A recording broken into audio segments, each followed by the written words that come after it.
Hey everyone, Matt here with Nightrun Studio.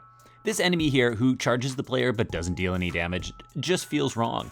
So in this video, we're going to add some damage dealing, along with a hit particle animation and a knockback effect. We're going to do it all with interfaces. Let's get started.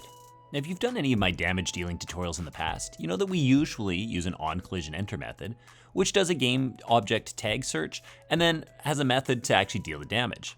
But what if you also want to deal damage to crates? Or you have rubble that you want to explode, or NPCs that you want to take damage.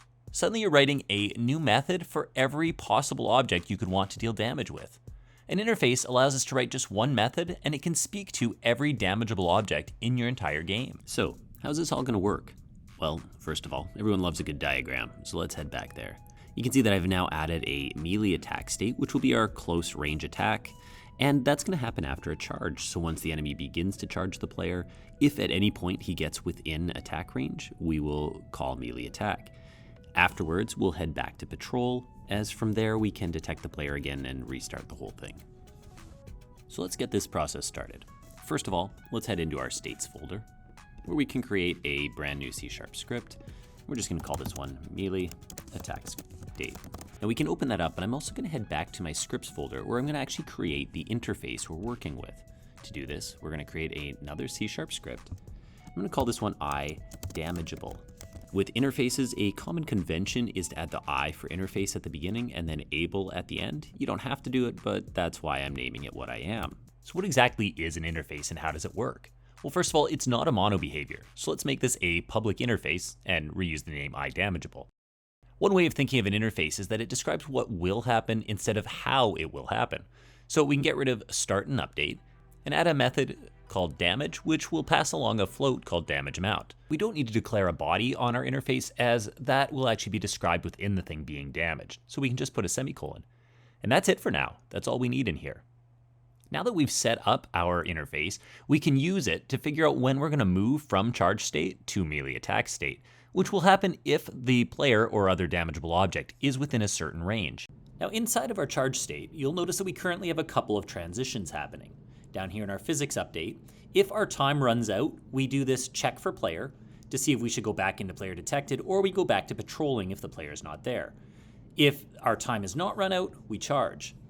Now what we actually want to do here is make sure that this enemy, while in the charge state, is always checking for whether or not the player is up close. Now, we already have this check for player method. The problem is that checks if the player's in range to charge, and that's a large range. So we're going to need to make a new check function, and this one's going to have to check if the player is within melee range.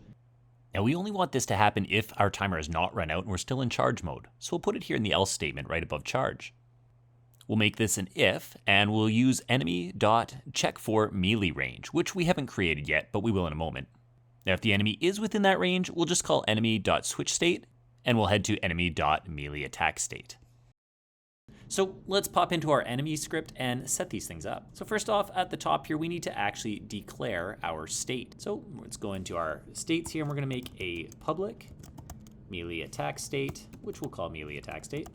If we head down to our wake, then we can initialize it. So our melee attack state is equal to a new melee attack state. We'll pass along this script, and then we need to come up with a name for this one. We'll call this one melee attack. Now we haven't yet initialized our melee attack state. It's still just an empty mono behavior, which is why we're getting that error. So let's actually pause here and go fix that now. We can get rid of start and update. We want to make sure that this is inheriting from our enemy base state. And we're also going to want to declare our constructor, remember, which collects all the information needed. I'm just going to go into one of our other states, like player detected, and borrow that constructor. We'll paste that in there, and just make sure to change the name so that it actually matches. All right, now we can just right-click on our melee attack state, go to quick actions, generate those overrides, and we'll do enter exit, as well as our updates. All right, now that we've created the class, we'll leave the logic for how the attack happens for just a moment. Let's head back to enemy. Now you'll see enemy is now initializing properly, and we can now set that check where we're going to check if the player is within attack range.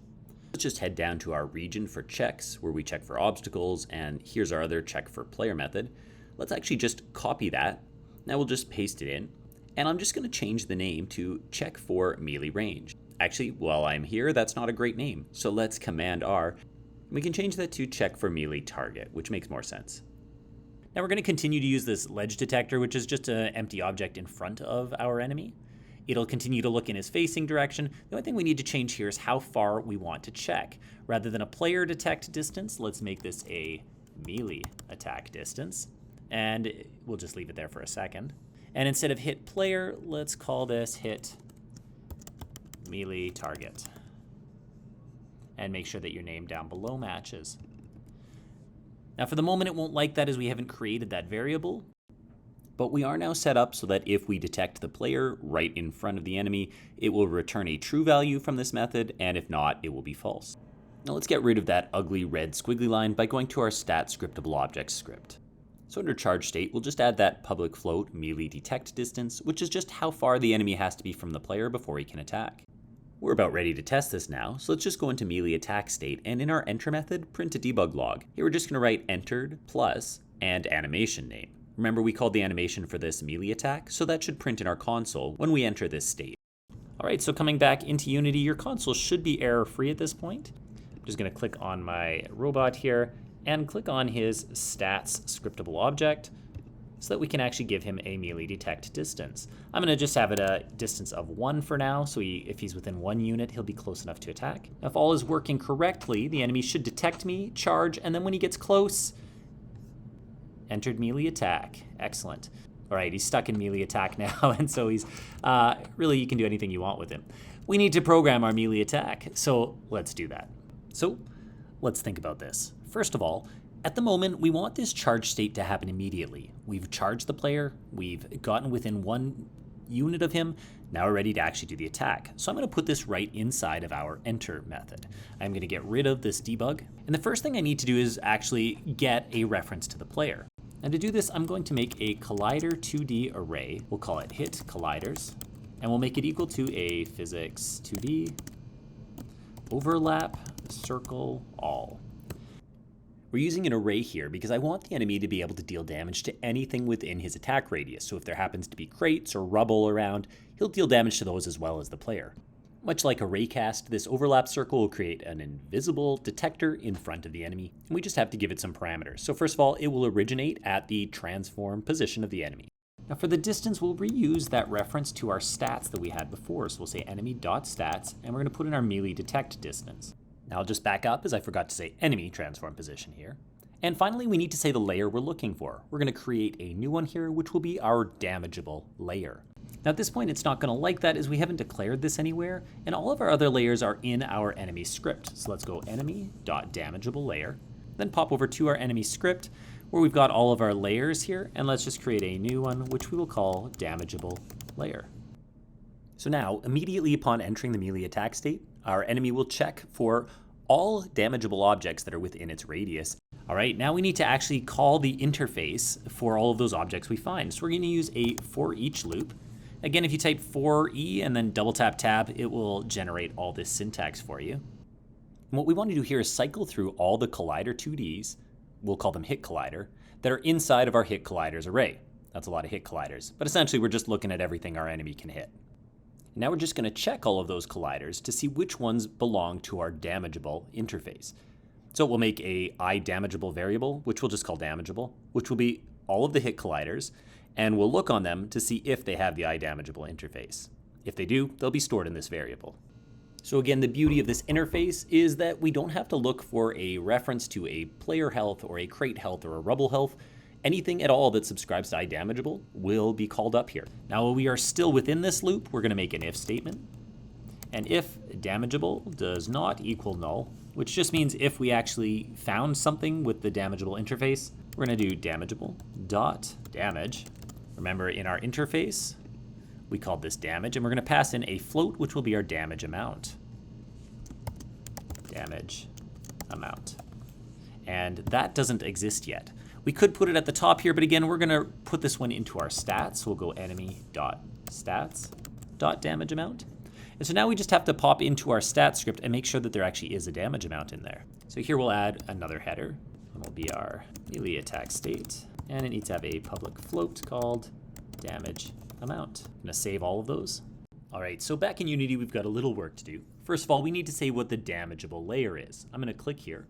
I'm going to add a player to my damageable layer, But I've also got other objects like my crate, which are in the obstacle layer that I want to be damageable. So on my robot, I'm going to have player is damageable, but I'm also going to add, obstacle to that layer. I'm also going to just click on my stats scriptable object here and make sure that he actually is dealing damage. Let's say that he deals 5 damage at each attack. And now I've just created the world's worst health script for my player here. All it does is declare a public health variable, and then in update I just check, and if it gets below 0, I destroy the player.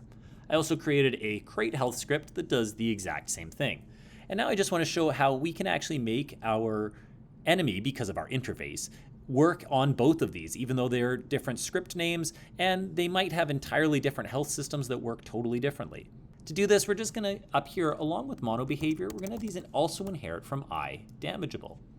Now we'll get an error when we do that, but if you right click, go to quick actions, and we can implement the interface. You're going to get this new method here, which is damage with a float damage amount, which remember is just exactly what we wrote in our IDamageable. It's just put some junk in here, which we can get rid of, but this is where we can actually make our health go down. So we'll say health minus equals damage amount. Oh, and because I made mine an integer, it won't totally work. I could make it a float, or if you are already working with an integer-based health system, you could just, in front of your damage here, go int.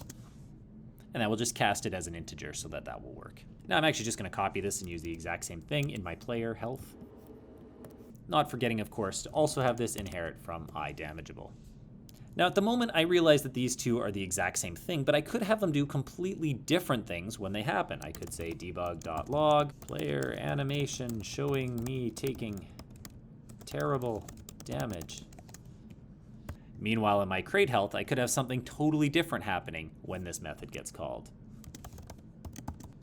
Crate exploding suddenly into a million splinters. Now back in Unity, let's add some health. I'm going to give Willard 10 so he can take 2 hits, and the crate will just give 5 so it should be destroyed on 1 hit. And let's give this a try. So now the robot charges, we enter melee attack state. However, it looks like our crate didn't take damage, though it was out of range, and Willard didn't take any either. It looks like nothing worked at all. So I thought for a second there about deleting out that error, but this is an instructive moment. So here's my player, and here is the CRT robot. Now the trick is that once he gets close to the player, he has this ledge detection which sticks out in front of him. You'll see there. And so once this is within 1 meter of the player, we enter attack state. However, currently, his melee attack originates from himself and goes 1 meter out, so it extends just a little less than the ledge detection does. And so we're detecting the player, but when we get into attack state, we're not quite close enough to actually attack yet, and so he'll never attack the player. This is a really easy fix. Right now, instead of having our overlap circle originate from the enemy's position, we want to go from the enemy.ledgeDetector.position.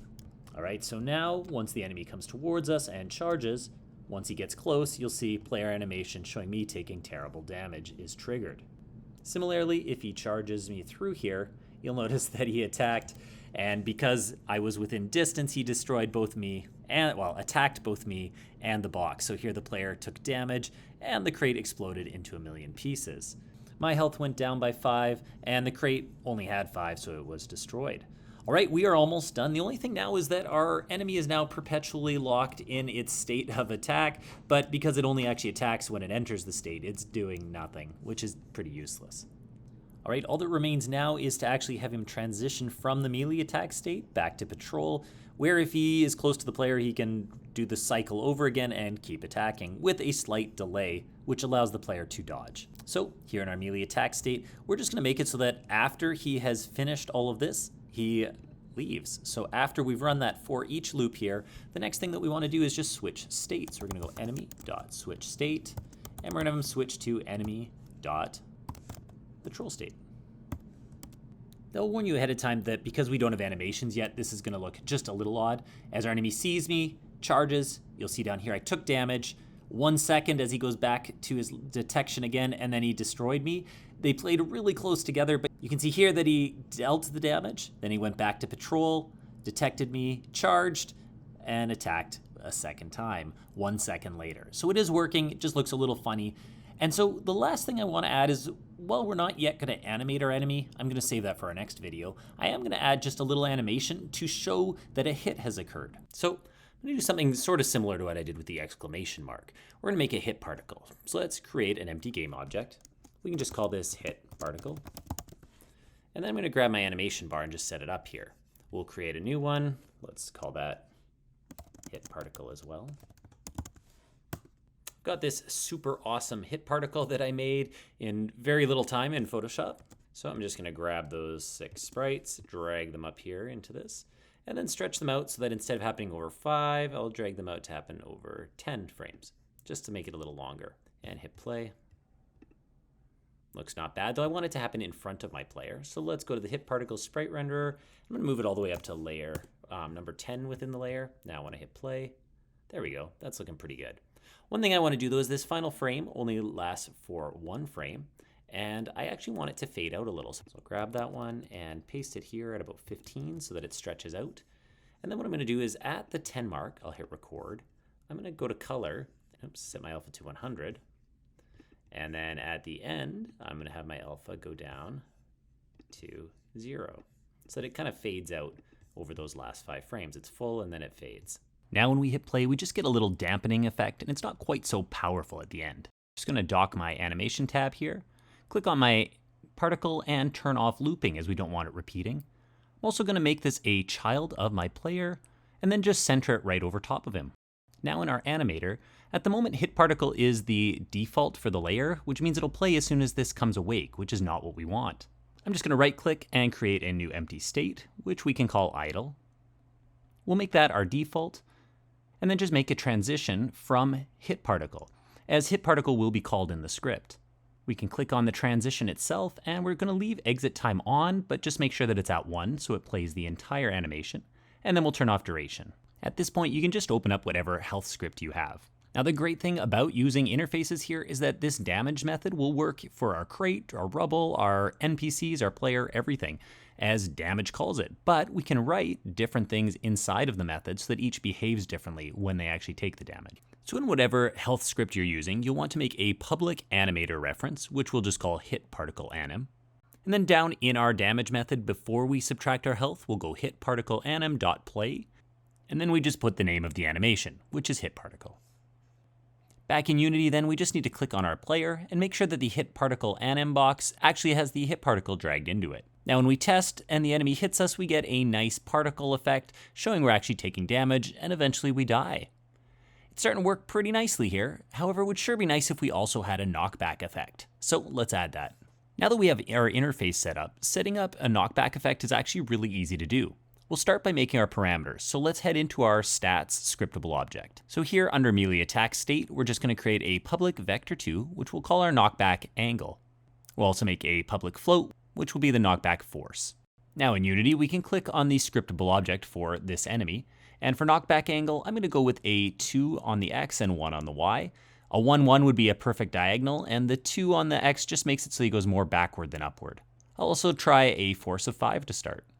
All that remains is to make sure he goes in the right direction. So in our melee attack state, just before we actually deal damage to each of the damageable objects we find, we're going to grab this hit colliders variable, which remember just holds all the objects within our attack radius. For each of those objects, we'll get the component of their rigid body and just set its velocity to a new vector 2. This is going to be equal to enemy.stats, and here we'll just type in the knockback angle.x, and then for the y, we'll do enemy.stats knockback angle y. Now the reason I've separated these out rather than just writing knockback angle is because we're going to change the x value. Fortunately, we already have a variable that keeps track of our direction, and so if we multiply this times enemy.facing direction, we'll effectively turn it into a positive or negative number, making it either go left or right depending on the direction the enemy's facing. Now we've got our angle, we just have to apply our force. Now it's a really big line. If you like, you can come to the middle and hit enter, and it just makes it a little more readable. Alright, so now when we test it out, we should have the hit particle as well as knockback effect working. You can play around with the attack radius of the enemy and decide how close you want to get, and also with just how much force you want, but we've got a really great foundation now. In our next video, I think it's time we added some animations, and we've also got a lot of states left to do. Until then, this is Matt with Nightrun Studio. Cheers.